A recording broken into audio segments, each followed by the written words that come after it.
Okay. Okay, because I will be so used to certain terminologies. So by mistake it will come. Inadvertently it would be coming. So you can just make me pause and tell that, okay, this one we don't understand. No problem. Okay. So we stopped at the gravity part of it. So the concept was that the basic of gravity was there for ages. People used to use the term called gravity and levity. Gravity is something which attracts, levity is something which goes up. Okay, so that concept was there for ages. People knew that, but the difference is how gravity is coming. Even today also it's a puzzle. uh, we we feel that it is a property of something which has mass. Anything which has matter mass, it is a property of that. Is the sort of idea as of today. And the contribution by Isaac Newton was that he gave a very precise abstraction to it. He gave an expression for how to calculate gravity. Now, if you remember, uh, the Kepler, he told about a ratio, right? He told like the planets when they are away from sun, their speed reduces. And you remember we told about a ratio called like t square by r cubed is a constant, right? The period, t is the period of rotation, that how much time it takes. Earth takes 1 year to revolve around sun. Like that, different planets take different time. So that divided by like cube of the radius. Radius means the distance between sun and the planet. It is a constant. Actually, that is what is used to determine how far are the planets. So as of today, like how we determine a planet how far, because we don't know, we don't have a method to measure it directly, right? So we use it, we measure it using this equation. Even for putting an satellite in an orbital path, we calculate how far, how much is the distance of that orbit from Earth using that Kepler's equation. That t square by r cubed is a constant. So like like period, calculating how much time a planet is taking to rotate, that we can find out. For example, from Earth, if you look at uranium through telescope, even if you mark the location, we can mark by telling after how many years it is coming back in the same place. That actually we can use it with reasonable accuracy. We can do it by standing here. Of course, we have to do some correction based on the position of Earth, but otherwise we can look at, say, Venus, and we can look at Venus and see when is Venus coming back in the same location. So that is the time it takes for completing one revolution around Sun. That actually we can measure. But the distance from Earth to Venus, it is very difficult to measure. Distance from Earth to another thing, very difficult to measure. So that whatever Kepler's law, like t squared by r cubed is constant, means if you know the period, that is the time taken for revolving of any planet, you can calculate how far it is from the sun. Or for things which are revolving Earth, like the moon or the satellites and all, if you know that period and radius for one, for moon we know it. We know how much time moon takes to rotate. And if we know the distance from Earth to moon, then we can calculate for anything else which rotates the Earth, we can calculate what is should be its distance. So that is the method with which actually we calculate the distance with other planets. Okay. So there are certain other methods which we'll talk later. So that the importance of gravity was, it was an abstraction. It was an abstraction of a phenomena. So that equation by Newton actually is the one which defines the solar system and all those things. Whatever we see, it's a approximate equation, but we use it reasonably accurately. So that is what actually describes the solar system. How much time something takes to rotate, and how much Earth attracts moon, how much sun attracts Earth, what is the attraction between us and another galaxy. All those things are calculated using that equation. So that abstraction has to be accurate. So that is the difference between the abstraction in science and abstraction in art. So in art, you can do abstraction and two people can do two different abstraction of the same natural phenomenon. And both of them can tell this is my abstraction. Depending on the familiarity of the artist and depending on the popularity of the artist, one may become more predominant usage. For example, we may use a chasma to denote Gandhi. But here the thing is like in science, when we tell about abstraction, it has to be accurate. But having said that, we also use certain kind of abstraction which are not 100% accurate. So that is where we talk about a word called determinism. Determinism. Determinism means we know accurately what happens. It cannot change by an iota. Okay, so that is called determinism. But then there was one of the previous classes I told, we have a theory itself which tells that it is not possible to have determinism in science, which means it can be slightly off the mark. We can only tell approximately it could be this, but to a reasonable degree of precision. Okay, so that's where in a philosophical level the scientific abstraction changes. Okay, so now we will get into a different aspect today of that is motion. All right, so we will talk about this, the science behind motion. So like we had talked about Galileo before and Galileo's contribution in an improved telescope, and that using the telescope he saw many things, and using that observation is where we derived many things. But then here is another aspect which I just touched upon in the last class. So this is like Galileo, he is one of the first major experimental scientists. As we talked about some people in the Arab era, called Al-Hasan and all, but this gentleman, he believed that we have to conduct experiments to understand how motion and everything works. So that's a marked shift. So he did like something like this. He wanted to see. He created balls, maybe iron balls of different mass, bigger, smaller, and all, and very smooth. So, and he created a surface like this with a groove where the friction is less. So that when you drop something without much of a friction, it will fall down. So he was calculating how much time it takes. A big ball, small ball, medium-sized ball, because if you put it together, they may collide. And if you keep both together, then also you have a problem. You don't have accurate time measurement. So what he did is he kept about a water pot here with water full, and he drops one, and this comes and falls in the water. How much water spills? He uses that as a calculation about what is the speed this is attaining at this point. Okay, and to his amusement, he found out that irrespective of the mass of any ball, you put a 1 kg ball or a 10 kg ball or a 50 kg ball, all takes the same time to reach you. All spill same water, which was not the idea till then. People were thinking that a heavier object falls first. A lesser mass object actually will take more time. Actually, it is very difficult for us to consume that. So people will think, okay, if you put a cotton and a steel, won't the steel fall first? Well, it will. That is because the cotton has friction and air resistance. If you put 1 kg steel and 10 kg steel and 50 kg steel, all will fall at the same time. All will drop at the same time. Okay, so that is a bit tricky. It is a bit tricky because on one side we are telling gravitational attraction is depending on the mass of the object.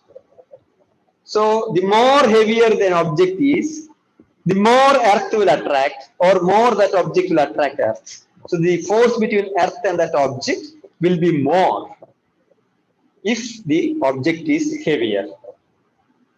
and the objects are falling purely because of gravity. Then why is it that all are falling at the same time? You understand the puzzle? Are you able to appreciate the problem? Yeah. So that is a puzzle. Okay. So he understood that this motion is not that simple. There are more things to it that we know. Okay. So when he did this kind of experiment, he understood one thing, that all are falling at the same time. But when all are falling at the same time means what? The speed of all these objects are same when it reaches here. So now then he repeated this experiment with different kinds of such setup. Something with lesser length, let us assume 2 meter length. Then a groove with 5 meter length, and a groove with 20 meter length, like different length and different slopes. Different slopes. So there is this famous stuff. Projekta, you should not tease me after this class by telling this is your painting and all, okay? So this is okay. With that assurance, I am just this thing. Okay. Okay, jokes apart. I like it genuinely. I thought first you are pulling my leg. Okay. Okay, no problem. No, I understand. Okay, so see, the point is, see, I still only I have one ambition. I want to draw a cat. Well, okay. So now see, and he did this experiment with such kind of setups, inclined planes like this. Then he observed something. So listen carefully. This is important. So he saw that when you drop a ball from here, let us assume, this ball goes and stops exactly opposite side at the same height. When he drops a ball like this ball comes like this and comes up and stays here exactly at the same height. And the ball doesn't have memory. Ball is not a living object. So how come that comes exactly? And then he repeated these stuffs. For example, like he keeps it here. Then it falls down. Ball falls down like this. It comes here and spills down because this height is above this. So which means that there is something which gives an effect that this is remembering its position and reaches the same position. That can't be the case. This doesn't have life. Are you able to understand? Yeah, Projekta, Nemartsa, I hope you are able to get this, right? So this is a puzzle. This is a puzzle. Like how is that this object, if this ball, when you drop, exactly comes here and stops? And then it will come back and come back here. Then it will go back and come back. See, you have seen the pendulum of the clock. It is made in such a way that the friction is almost nil. So it exactly goes like this, comes back, comes back. How does it know I should go back to the same height? You get that? Okay. Yeah. So though it looks simple, he realized it is complex. It is bit complex, and so you have to understand. You have to do much more experiments to get to this. So then, when he conducted more experiments like this with different lengths, he came up with that, from that observation, one relationship between how much time it ball takes to reach here and what is the length of the surface. Between that, he came up with an observed equation. Okay, so he realized that doing experiment different with different mass balls is not necessary. All are falling at same time. Whether it is 5 kg, 10 kg, 1 kg, he proved all are coming at the same time. And then he also realized that this is going at the same height. But then when he changed the length of this traveling, see this increasing the length, decreasing the length and all, with that he came up with an important observation. So the important observation was that he realized the distance of this, how much this ball takes from here to here, how much is the distance, that is assuming this is 10 meter. That is not proportional. That is not proportional to the time, but it is proportional to the square of the time. Okay, means the distance, let us assume of this plane is 10 meter. Okay, so let us assume before this plane was 5 meter, length was 5 meter, either by change this land or something. So when it was 5 meter, and when you increase the distance to 10 meter, the time is not doubling. Time is not doubling. When the distance is double, time is not doubling. Okay, so that is where we use our language called mathematics. So in the language of mathematics, we tell distance is proportional to. I am using a symbol to tell like this. This you just take it like this is proportional to. Okay, just assume this is proportional. It is proportional to square of the time. Square of time. Okay, so this is what we normally write as t square. You understand? T square. Okay, so which means distance is proportional to square of the time. So what does that mean? Time is proportional to root of distance. I am not sure whether you understand this math. This is like this. If t square is 25, t is 5. If t square is 25, then t square means t into t. If t square is 25, then t is 5. If t square is 100, then t is 10. So that is the concept of square. Square means t, square of time means t square means t into t. T into t. This is not x, that is into t into t. That is time into time. Okay, so let us assume the distance is 25. Then say time could be, this is proportional to, okay, then it is proportional to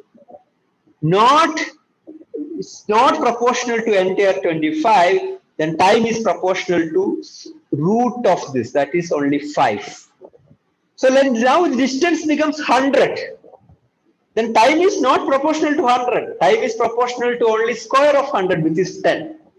Which means when distance increases from 25 to 100, which is fourfold, 4 times, time is not increasing 4 times, time is only increasing 2 times, from 5 to 10. You understand? So that means when the distance increases, time is not proportionately increasing. So when distance increases from 5 to 10, time is not beginning from 5 to 10, time may be beginning from 6.5 or 7 or 7.5. So that is the mathematical understanding. What does that mean? That means the speed is increasing. Because if the speed was constant, for 25 meter how much time it takes, for 50 meters should be double the time. If a car is going at 100 kilometers per hour, okay, let us assume it takes 1 hour to complete 100 kilometers. Then for next 200 kilometers it will take 2 hours. For 300 kilometers it will take 3 hours. Speed is constant. So if you are walking, let us assume you are going for morning walk. If your speed is 10 kilometers per hour, okay, if you are going 5 kilometers in half an hour, 30 minutes, then for then for 10 kilometers it will only take double. If for double the distance, you will take double the time. For triple the distance, you will take triple the time if your speed is constant. If your distance is increasing, let us assume projectile is walking 1 kilometer every day in 10 minutes. For 2 kilometers, she only takes 15 minutes. What does that mean?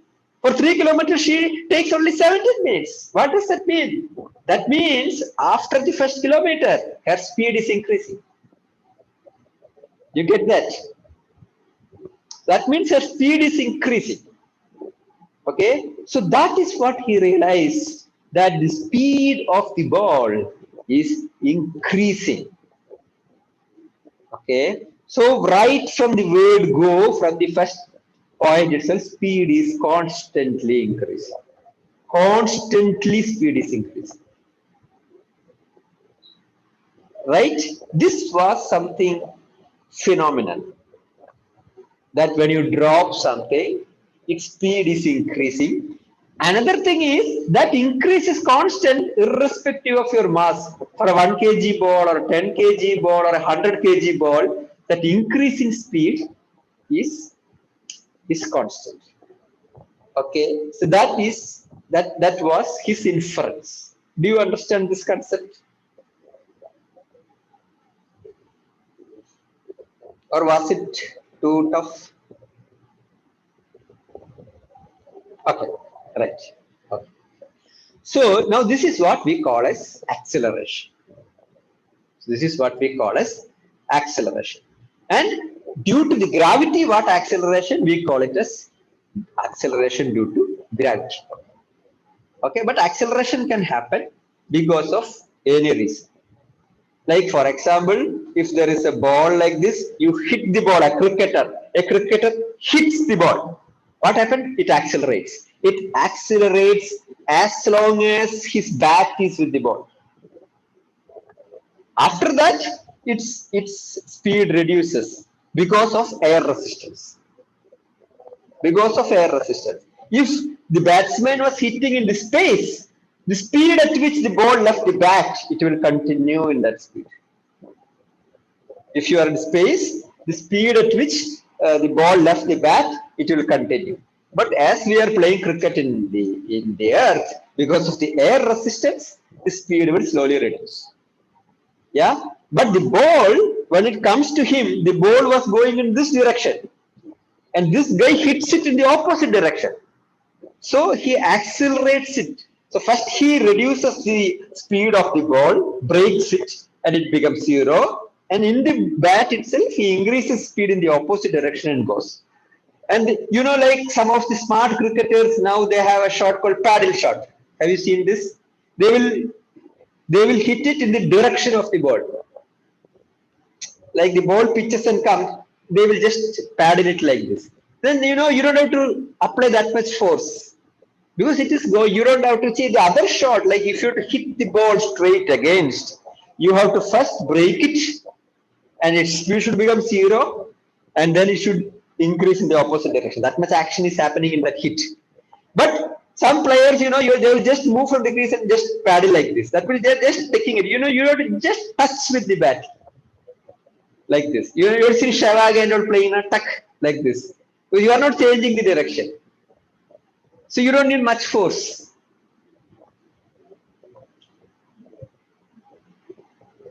Yeah? Mayate, Prajakta? Okay. Okay. Right. So that is the concept of acceleration. Okay. So now these things this gentleman did. This gentleman called Galileo, he brought in all those things. So now for those who wants to understand, it's like, see, when you tell, actually in the mathematics itself that is there. When you tell distance is proportional to time square, in that mathematics itself, actually that answer is there. So when you tell distance is proportional to square of the time, that also means actually this time t square means t into t. T square means t into t. T into t.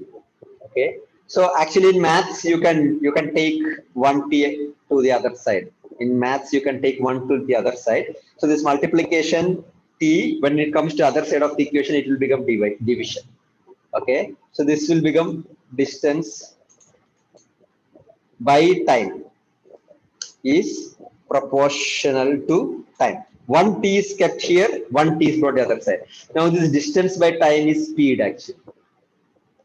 This distance by time is what we call a speed. This much kilometer this car went in this many hours. So that is what we call a speed. So what does that mean? That means speed is proportional to time. So when time increases, speed will increase. That's what it means. When time increases, time zero, speed zero. If you're dropping like this. But for every point, when time increases, speed increases. So that is what we call as acceleration. Constant speed means a car is going at 100 kilometer constant. Acceleration means a stopped car, it is starting. That is why when you buy a car, they will tell how much time it takes for reaching first 100 meter. Now that shows how much acceleration the car has. Yeah. Okay. So now this is what was all this person's, and he talked about that this whole concept. We talked about inertia in the last class. We talked about that earth is attracting the everything with the force, all those things. And he didn't stop there. He brought in another interesting concept. So telling towards the end of his life, he came up with all this concept. That is why many people call him as the father of the modern science. So he posed this question that let us assume a boat is moving like this. A person who is sitting on this anchor tower drops a coin. Now by the time the coin reaches down, this boat shifts. Because boat is moving, right? Boat is just traveling. So at one point, this person drops a coin. By the time the coin reached here, the boat's new position is this one. So the question is whether the coin will fall on the boat or on the water.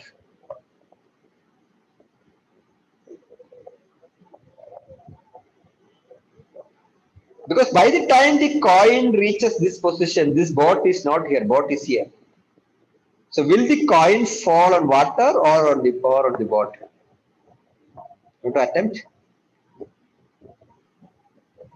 I think they could. Question is, a person is, let us assume, sitting on the top of this anchor. Okay, boat is traveling. Boat is just going, maybe at some speed, 50 kilometer, 100 kilometer, some speed. By sitting here, from here, he drops a coin. Tap. Coin will take maybe 1 or 2 seconds to reach here, right? Reach down.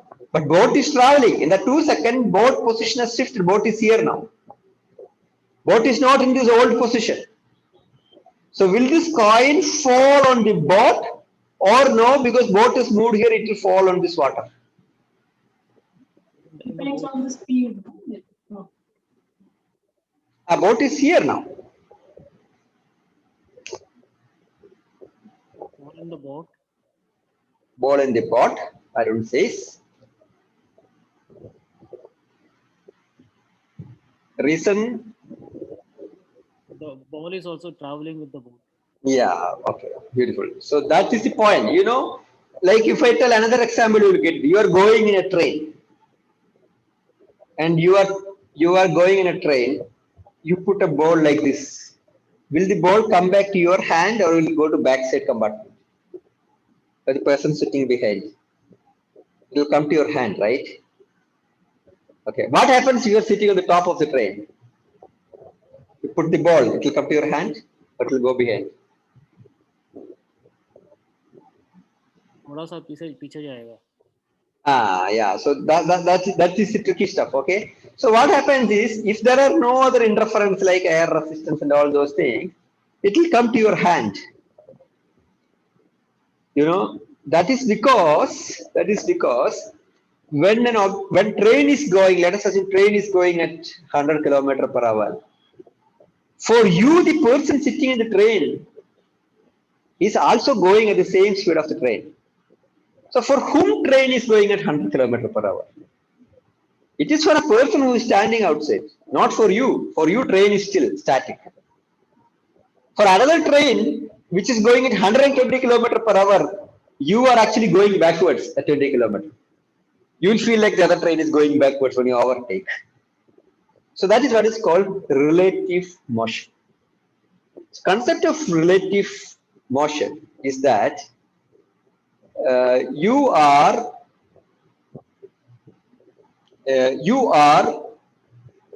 telling the speed of something, and the speed of something is purely from the place from where you are seeing it. The speed of the motion is from the place from where you are seeing it. Okay, so that is what we call as frame of reference. Frame of reference. For example, when you are in a train, you are sitting inside the train, so that is the frame of reference.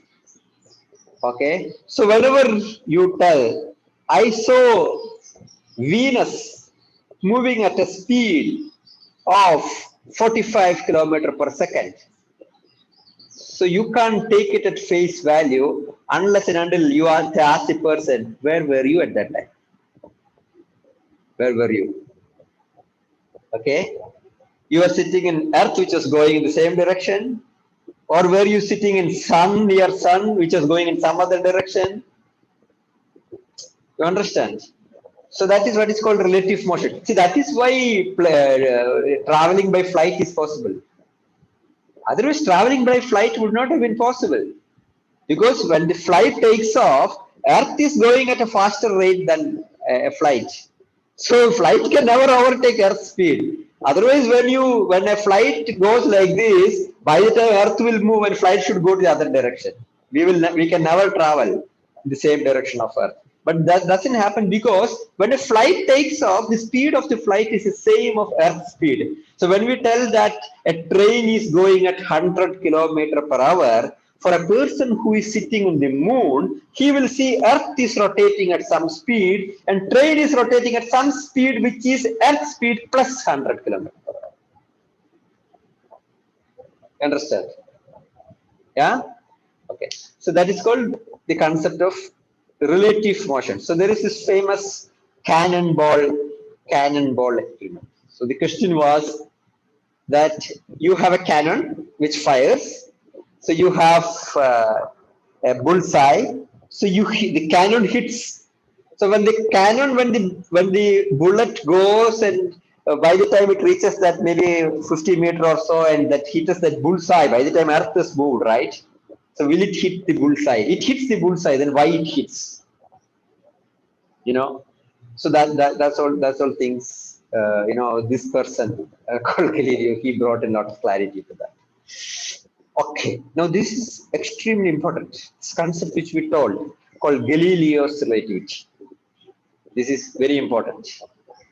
Okay, that is why you are able to throw balls when you are doing merry-go-round. When you have merry-go-round, you can play with a person opposite to you as if both of you are not moving. You can throw ball, the other person will get, that person can throw ball, you will get it. But when you are in a merry-go-round, you try to play that with a person who is standing outside, it is very difficult. But if six people are traveling in merry-go-round, you can play as if you are not moving. Okay. Right. So now, what Newton did, he built on these concepts of this Galileo and he came up with mathematical equations. Okay, so Galileo also he laid the foundation for this motion. Whatever we talked about this thing, the concept of acceleration, the concept of inertia, relative motion, all those things he brought up, and he's the person who put the final nail on the coffin of the geocentric universe, Aristotelian's theories of motion, and all those things. He's the person who brought it up. Okay, actually speaking, you remember that Canon experiment. So we told like when from a cannon, from a bullet goes, the bullet will go like this and then come back. Like if you throw a stone to the top, it will go top and it will come back like this, right? So that is what we call as a parabola. That shape is called a parabola. Parabolic motion is what it's called. So that actually contradicts Aristotelian's theory. Aristotle says either something will go up, or something will come down, or something will rotate.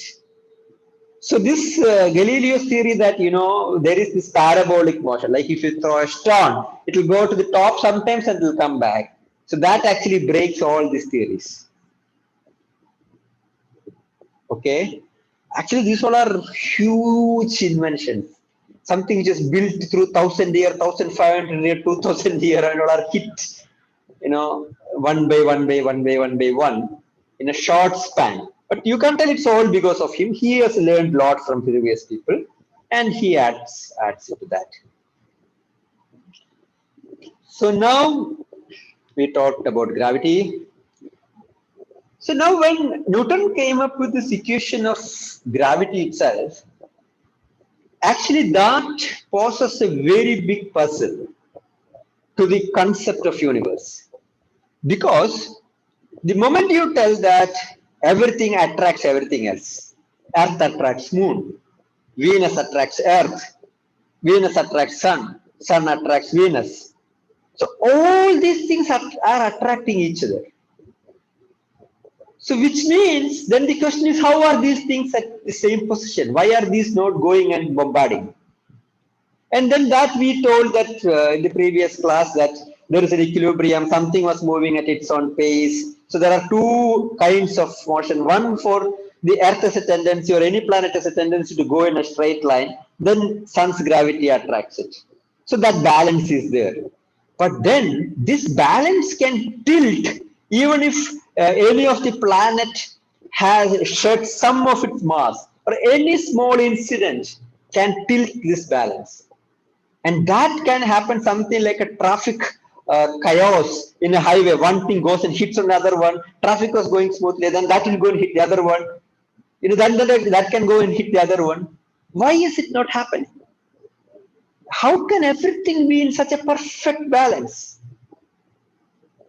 It's very difficult with the gravity theory itself.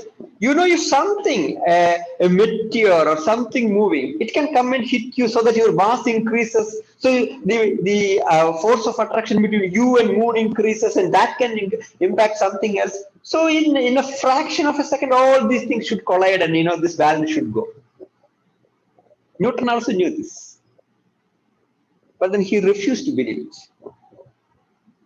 He refused to believe it, and during his later parts of his life, he spent much more time in even writing literature regarding faith, and he refused to accept the implication of his own theory that a static universe is not possible.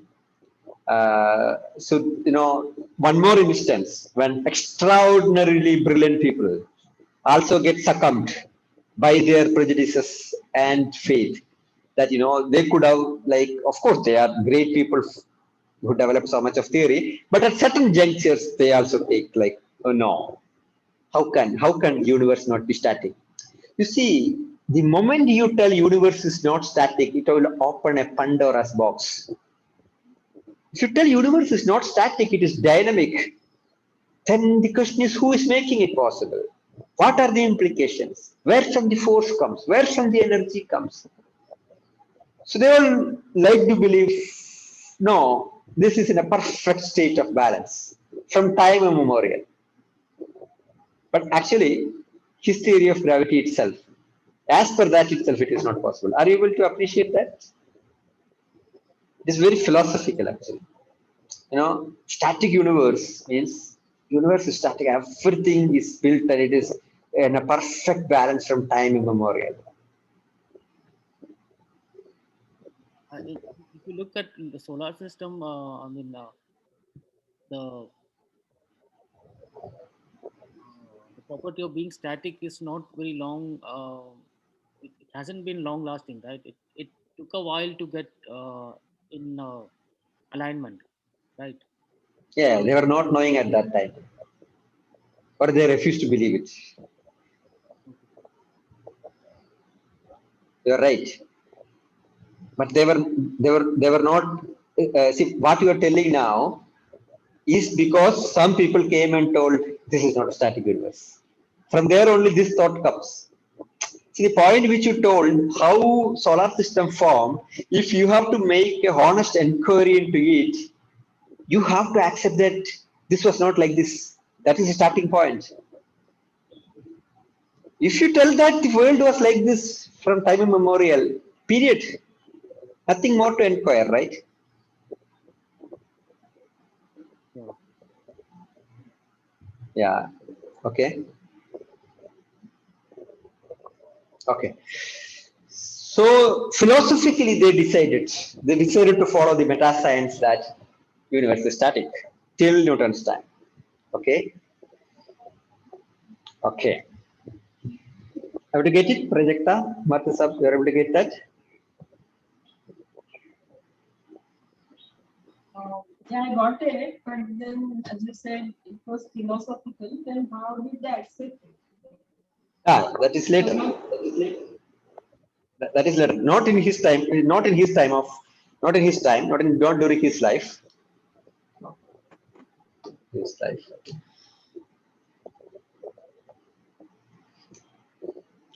So now we'll just get into a bit of that motion, how it works. So Newton did fantastic work on this. He went in depth of how this motion happens. You know, he was a great mathematician too. He wanted to quantify. So he looked at phenomena, human phenomena. So like this, for example, you see, I hope you know this. You know him, right? I hope you know this. Yeah, yeah. So that is our famous Muhammad Ali. So you see now, when he gets hit, you see what is the difference between these two actions? See, look at it.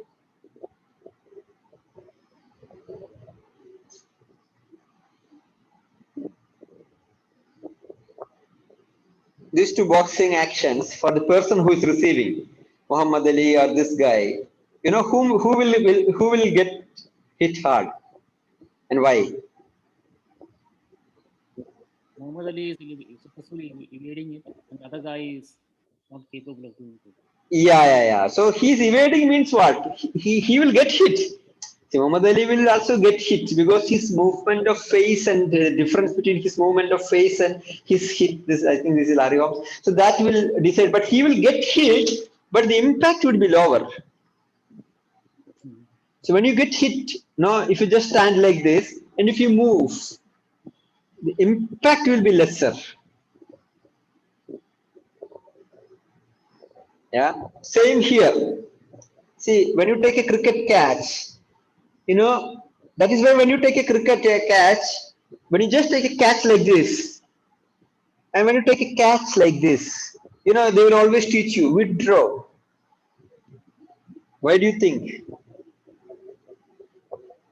To keep the hand stiff, the ball will bounce off the hand. Yeah, but why? That is the effect. Yeah, Speed, because the hand behind, you're observing. speed increase, support the speed. No? Uh, You're observing the force by moving your hand behind. By moving my Then hand. supporting the action, like so, by supporting the action by increasing the speed of our body. Or like, You are not increasing or decreasing the speed. In both cases, speed will become zero. To catch the ball speed will become zero.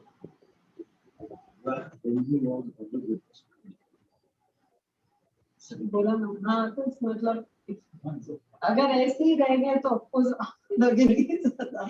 That is true. You know, we all know it is true. We are asking, we are probing why. We know the effect. See, all of us know the effect. Even while football, where you're taking catch, you know, they will teach you like this. Take cricket also, they will teach you like this. Wow.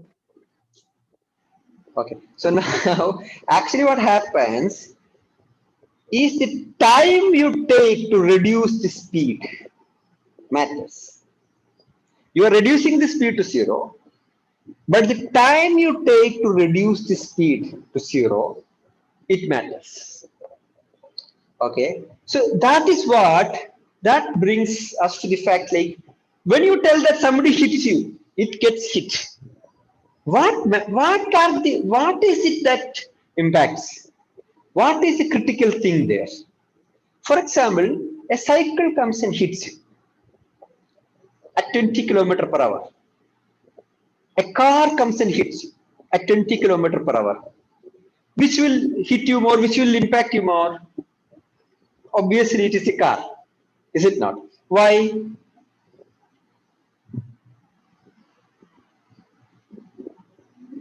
Why the car impacts more?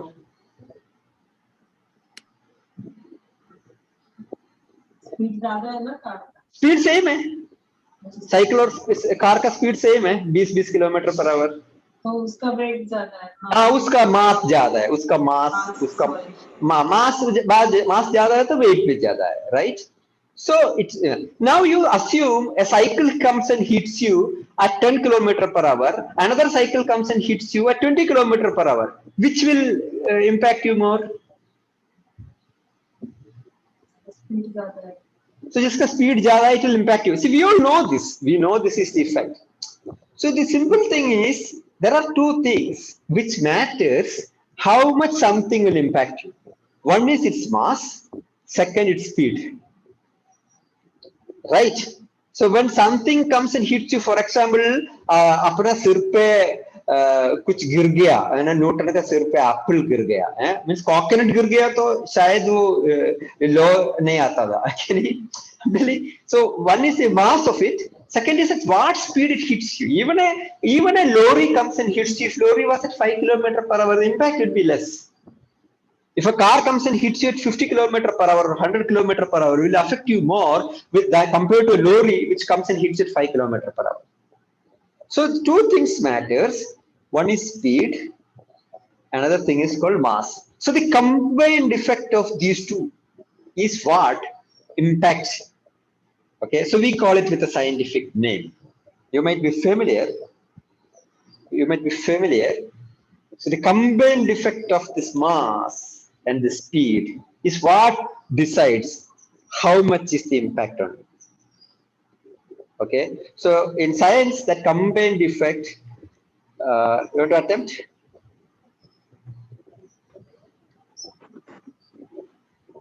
Mass So, and speed, that is, you say it's impact, and then what is weight?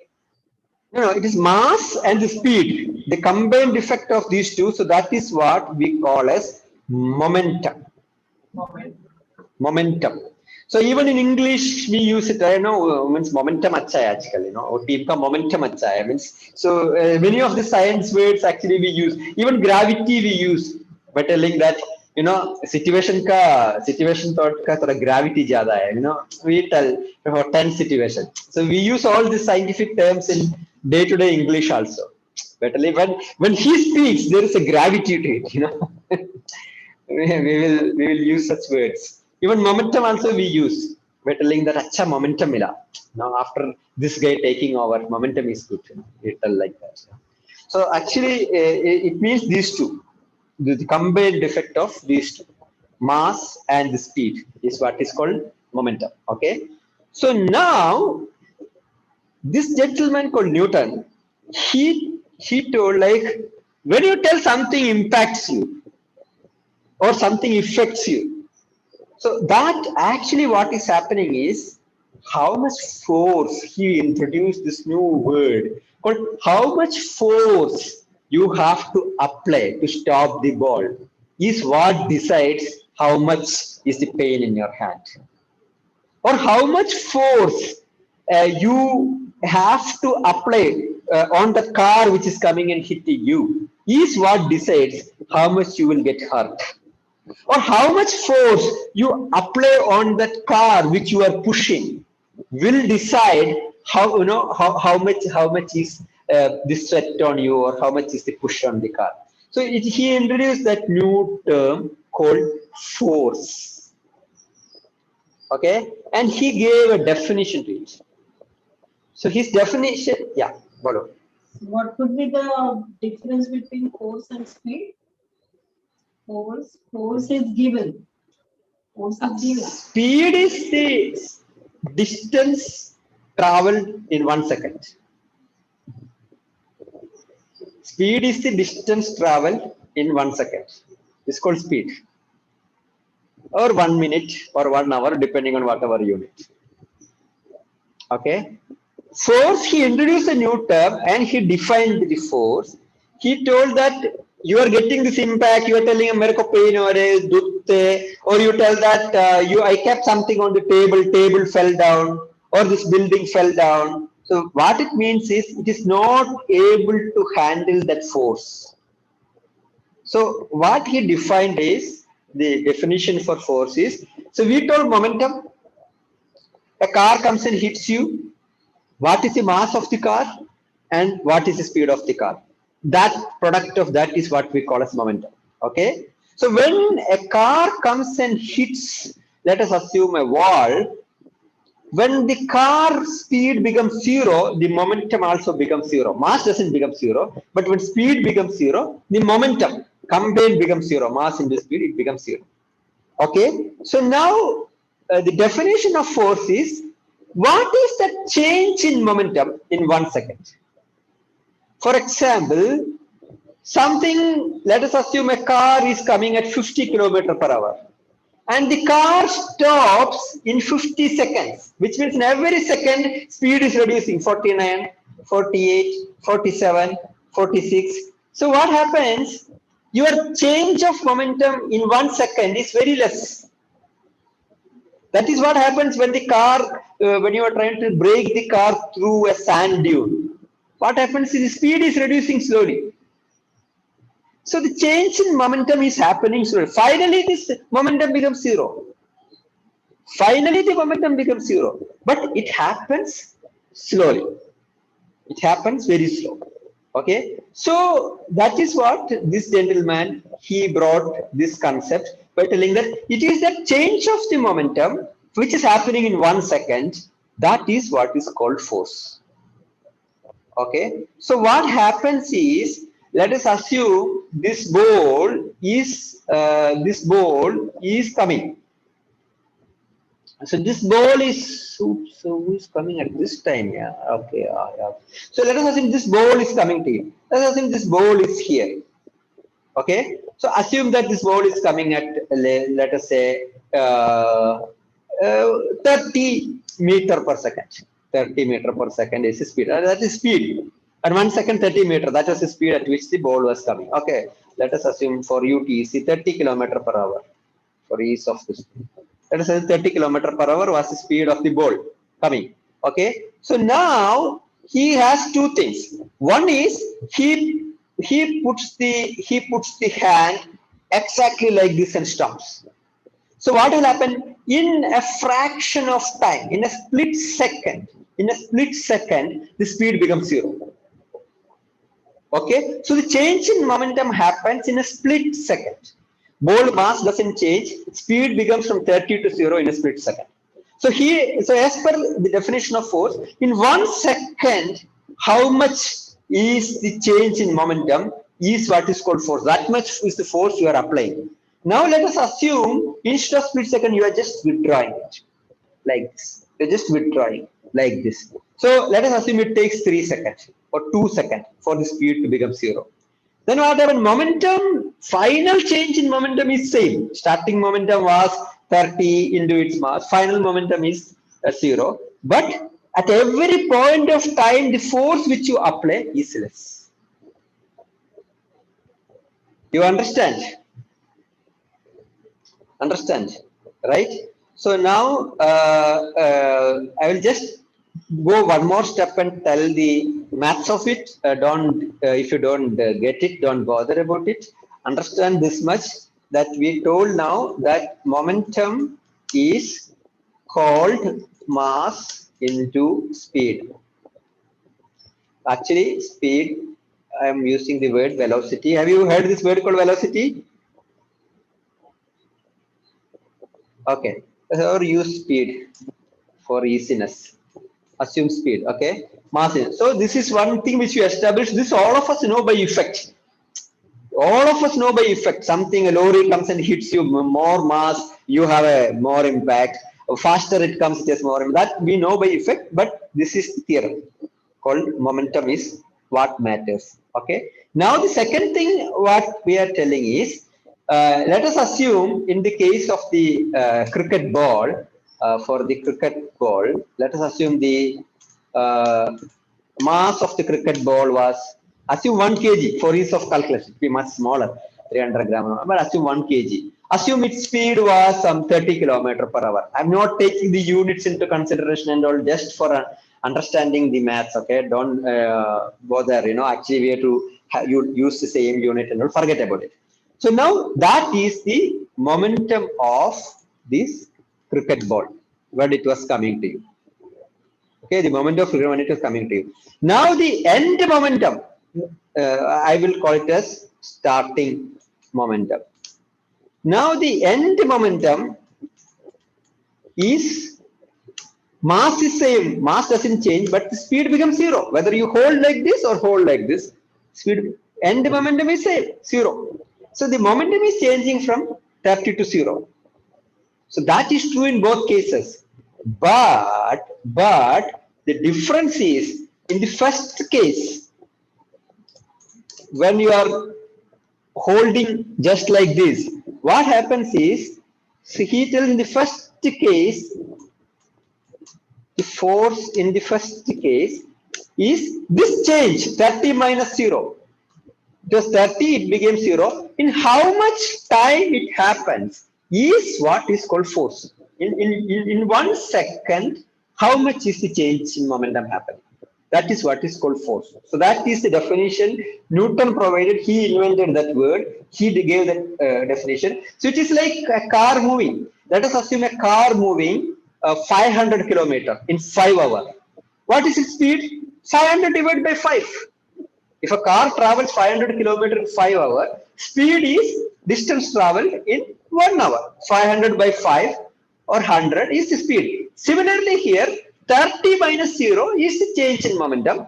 Let us assume it happens in 5 seconds. So in 1 second, how much happened? Divided by 5, divided by time. So you get in 1 second how much it happened. So this is what we call the unit value. Okay. So in the first case, this time was, let us assume, 0.5 seconds. Tuck, it stopped. No, you just held it. In 0.5 second speed came, maybe a small cut in a short period. Okay, or even you take 1 second for ease of calculation. 1 second. So this will become 30 by 1 second. So you have to apply a force of 30. Forget about unit. Now in the second case, where let us assume you took 3 seconds to hold it. Then what will happen? This will become 30 by 3 is equal to 10. So you are applying less force. You are applying for longer time. That is there. You are applying for longer time, but you are applying less force. You understand? It is like, let us assume you have to carry 5 kg of three blocks. So if you carry all the 3 blocks together, 15 kg at one point, or you carry 1 kg at one point, next time 1 kg, next time 1 kg. You have to carry the 15 kg, but the force you have to apply is less each time if you cut it into pieces. So actually speaking, this is what is happening. Do you get the maths of this? Okay. Now, Prajakta, you have to excuse. I am just Arun is also there. Okay. So for those who can get it, you look at it. Okay. Now, one more thing. As I came to this much point, I thought I should tell this also. Now, if you change all these figures, if we change all these figures with the name of the parameter, okay, we used force is equal to change in momentum. Starting momentum minus end momentum. That's what we did. Here we told 1 into 30, end was 1 into 0. Okay. We told starting it was 1 into 30, end it was 1 into 0. Okay, so force we are telling change in momentum per second. or per time. This is what we have defined. So here we did the same thing. Starting momentum was 1 into 30. Mass of the ball into its speed. End momentum was again mass 1 into speed. That is change in momentum. Change of anything is what? Starting minus end. So change in momentum per time with the force. Okay. So now let us assume any object, its mass doesn't change. Its mass doesn't change. Let us assume something starting speed, assume it is say S1 or V1, you call it. The starting some speed was V1. After some time, speed was V2. Let us assume a cricket ball. You are just hitting. Starting speed was V1. When you hit it, after some point, speed was V2, something. But mass doesn't change. So what is changing momentum? Changing momentum is end momentum minus starting momentum.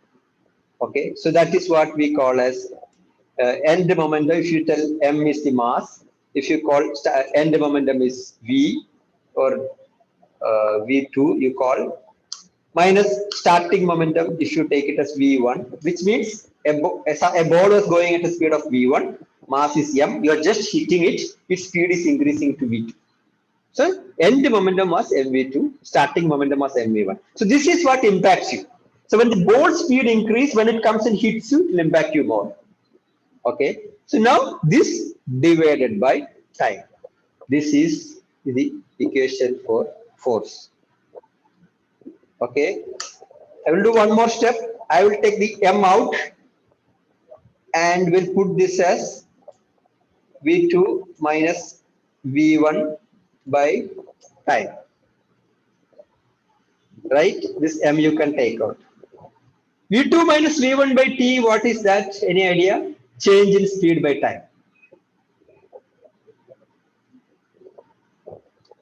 Yeah.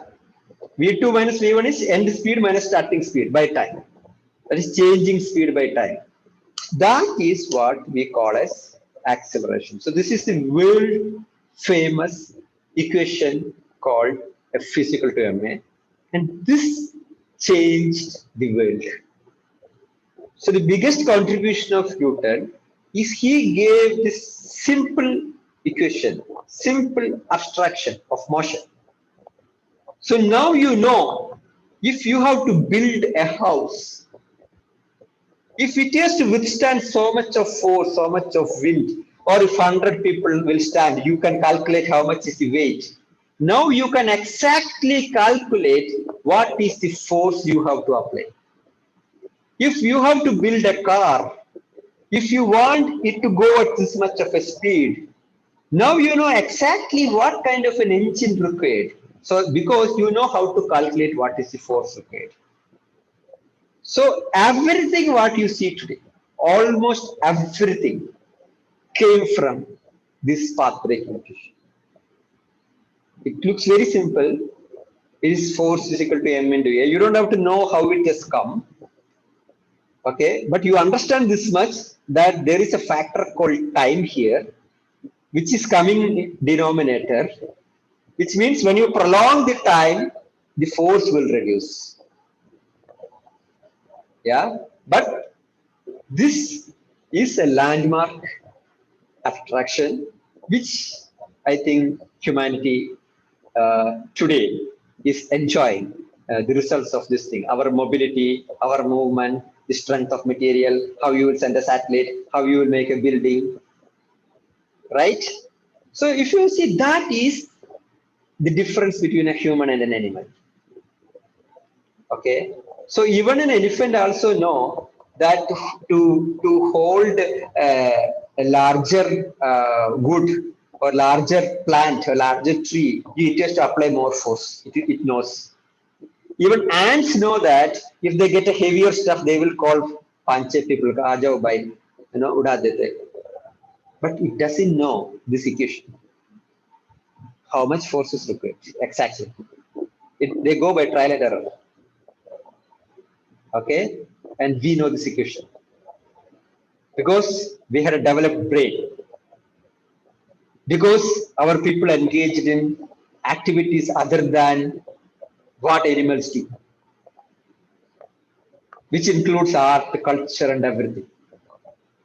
which helped the brain to get developed, which helped them to invent things like this, which helped us to sit today. Thank you very much. Was it above the head? Nice. Thank you. Okay. Right. I thought I won't go to the equation, but then I just thought itna tak aaya to ye bhi bata dete, you know. No, we have to go through it again.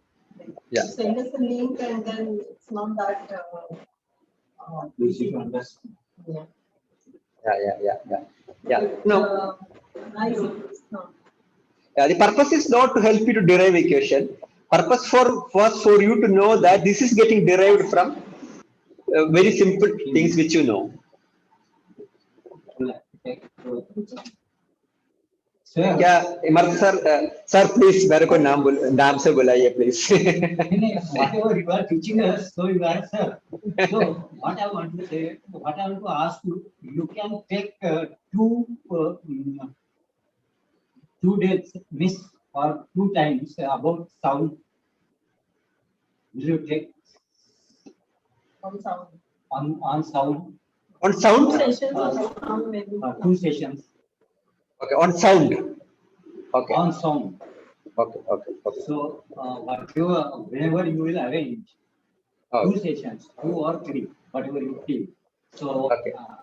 I'm telling you 2.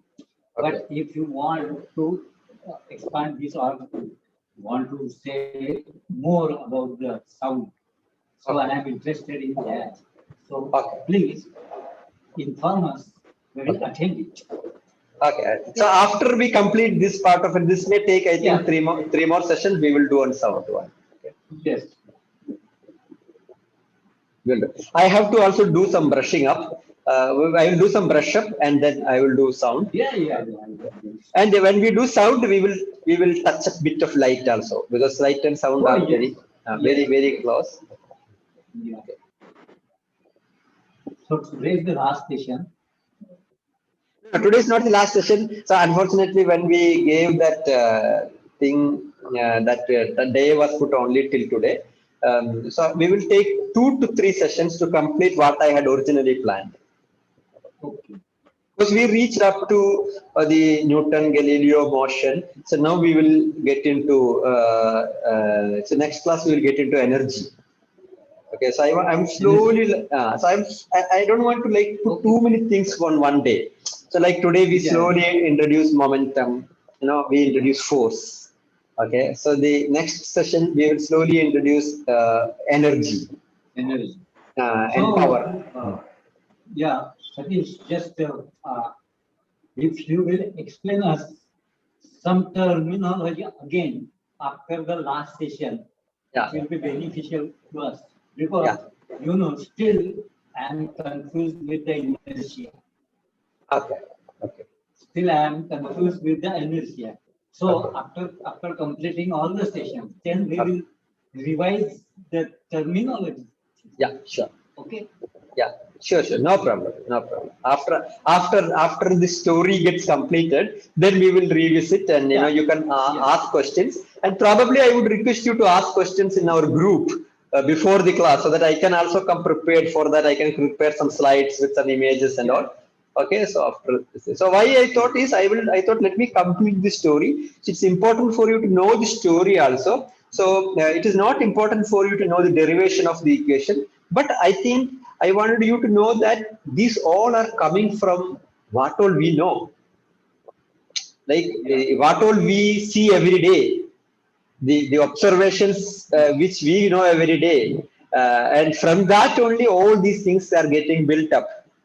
Okay, so when I take to students, I tell these things by telling that the story of humans is an amazing story, and it is all of give and take of people from all the generations, from all the place, and everyone has contributed. And it is not like one fine day, so the mistake which people do is, okay, one fine day Newton was sitting like this, apple fell and came Newton's equation. So the students will think by telling that by studying is of no use. I have to just sit below the apple tree or coconut tree so that one fine day these things come. So I wanted to tell students that both they are normal people like you. Just they are deriving all these things from things what you know, and I also knew. Well, they thought in a different way. It is not necessary that you should be able to reach there, but don't think that this is something else. Yeah. Right. So even if you are not able to understand the derivation full, at least if you get a feeling by telling acha, yeah, maybe ek aur do bar dekhega so I can get it. That confidence if you can get, then tomorrow it is like what happens into abstract painting. Like अभी देखेगा तो उठा चलो यार हमारा बस का बात नहीं है or it's not enough. So that is one. And second, somebody explains you 1, 2, 3, 4. Even if you don't understand full, next time when you see one, like चलो देख लेते try तो मार लेते. So that is what is only my intention.